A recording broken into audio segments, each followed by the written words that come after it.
That's the surprising thing. I'm sorry for doing this. Nah, you act. She's gonna be up there with you. Okay, great.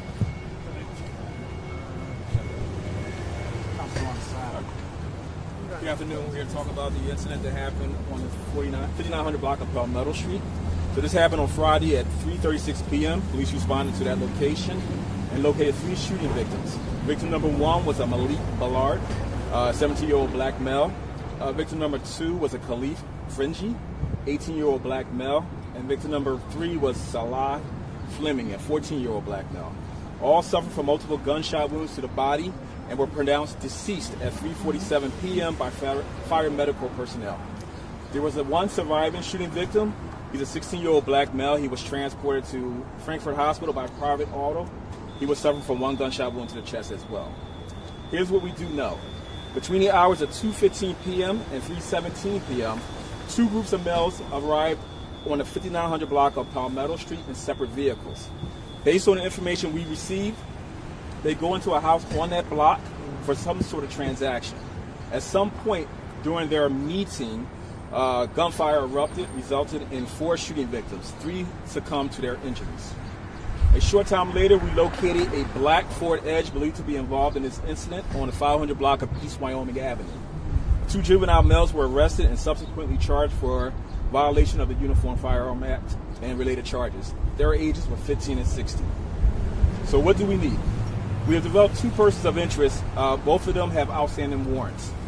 The first male is Tyree Lennon. That's T-Y-R-E-E. He's a 22-year-old black male. And the second male is Taj Lennon. T-A-J. He's a 15-year-old black male. We ask the public for your help in assisting us in finding these individuals. You can naturally call the homicide unit at 215-686-3334. Or if you want to call anonymously, 215-686-TIPS. Or 8477. Are they brothers? The 2 wanted appear to be cousins. So the 2 suspects. Backgrounds at all? No, sir. Do they live at that house?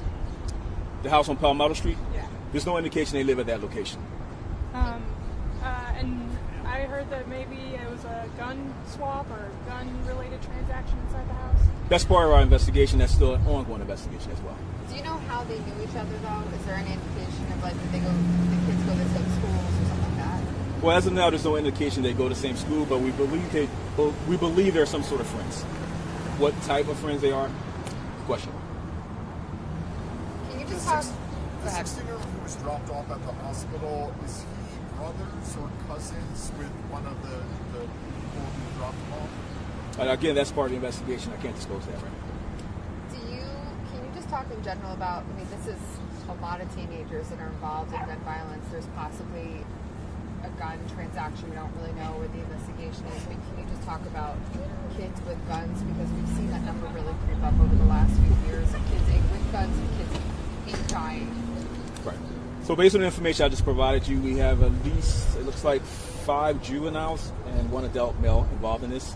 The gun violence with the juveniles is out of control. That goes without saying. So we have to find a way to get the guns off the street and to have some type of intervention. We believe the parents need to be more involved in this to make it happen.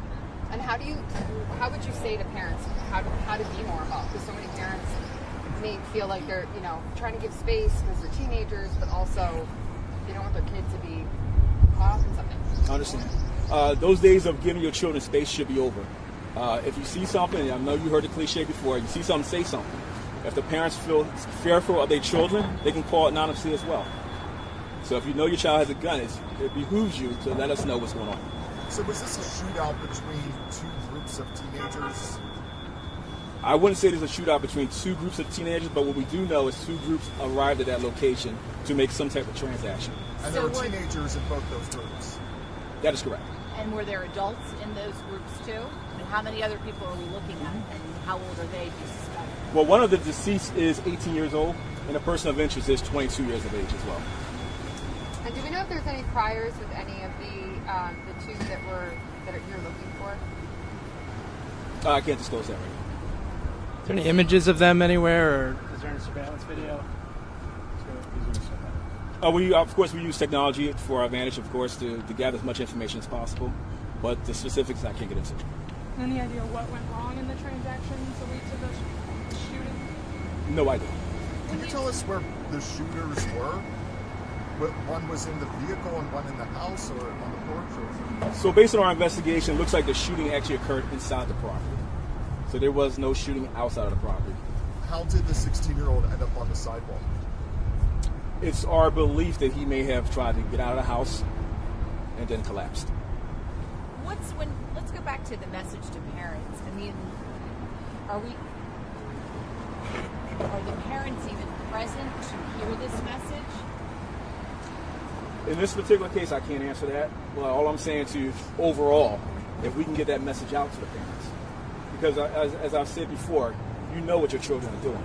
You know the neighborhood, you know the crime that goes on in your neighborhood. It's up to you as citizens to report that and report it to us so we can take the proper action. So like turn over beds, looking drawers, looking... I can't tell you what to do, but whatever it takes to keep your child safe is a benefit.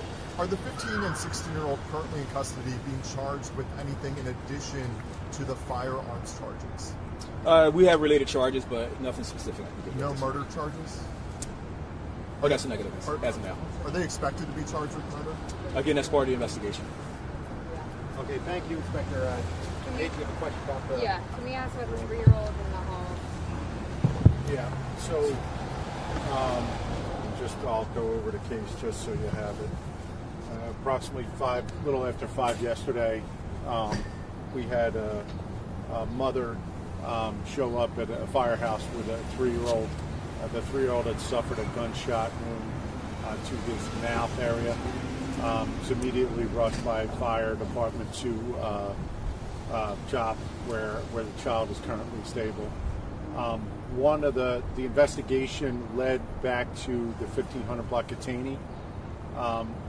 Initially, we had information that the child was shot on the highway while walking, and it was part of an incidental shooting. The investigation and some of the evidence that we've recovered now point that the child has been shot inside a location there. A search warrant was served, evidence was recovered, and we are still actively investigating to see who is going to be responsible for the shooting.